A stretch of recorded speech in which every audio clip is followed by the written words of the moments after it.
కాకినాడ జిల్లా జగ్గంపేట మండలం ఇరిపాక ఏలేరు నది తీరాన వేంచేసి ఉన్న శ్రీ బ్రహ్మరాంబిక సమేత మల్లికార్జున స్వామి ఆలయం వద్ద జగ్గంపేట శాసనసభ్యుడు జ్యోతుల నెహ్రూ శివకేశవులను ఒకే చోట ప్రతిష్ఠించాలన్న సంకల్పంతో ప్రతిష్ఠ మహోత్సవం అంగరంగ వైభవంగా నిర్వహించేందుకు పటిష్టమైన ఏర్పాట్లు చేస్తున్నారు.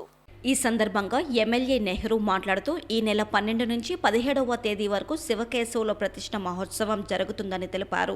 12వ తేదీన కాతేరు నుండి భజన బృందాలు మేళతాళాలతో ఊరేగింపుగా దివాన్ చెరువు, మురారి, గండేపల్లి, మల్లేపల్లి, జగ్గంపేట మీదుగా ఇరుపాక విగ్రహాలు చేరుకుంటాయని అన్నారు. ఈ నెల 17వ తేదీన శివకేశవుల విగ్రహ ప్రతిష్ఠ మహోత్సవం జరుగుతుందని అన్నారు. ఈ కార్యక్రమంలో బ్రహ్మకుమారి సంస్థ ప్రతినిధులు కూడా పాల్గొన్నారు.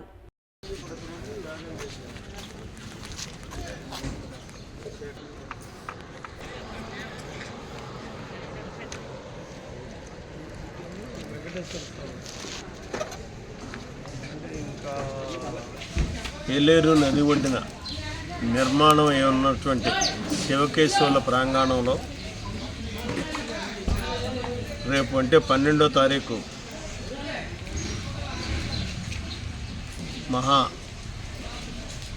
కోటిలింగేశ్వరుడు, అలాగే కలియుగ వైకుంఠం అయినటువంటి వెంకటేశ్వర స్వామి విగ్రహాలని తయారై సిద్ధంగా ఉన్నాయి. వాటిని కాతేరు గ్రామం నుంచి రేపు ఉదయం 10 గంటలకి భజన బృందాలు ఊరేగింపుగా మేళతాళాలతోటి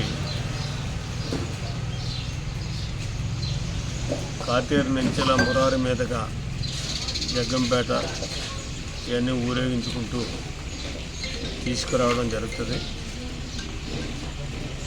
12వ తారీఖు నుంచి 16వ తారీఖు వరకు కూడా బ్రాహ్మణులు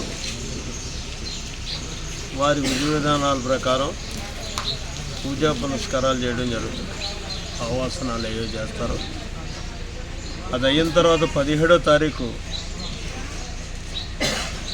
11:55 2 విగ్రహాలు కూడా ప్రతిష్ఠ జరుగుతుంది. ప్రతిష్ఠ అయిన తర్వాత కార్యక్రమం పరిసమాప్తం.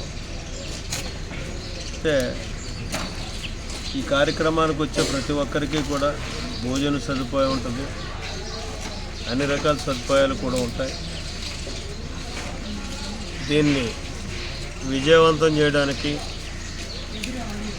మాతో పాటు మీరు కూడా ఆ భగవంతుని ధ్యానించుకోవడానికి, దర్శనం చేసుకోవడానికి ఒక మంచి సదావకాశంగా, ఎందుకంటే మన ప్రాంతంలో ఎక్కడ శివకేశవుల ప్రాంగణం అన్నది లేదు.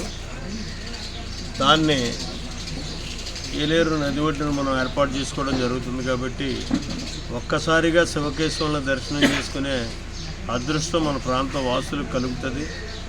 దాన్ని సద్వినియోగం చేసుకోమని చెప్పి సవినయంగా కోరుకుంటూ ధన్యవాదాలు.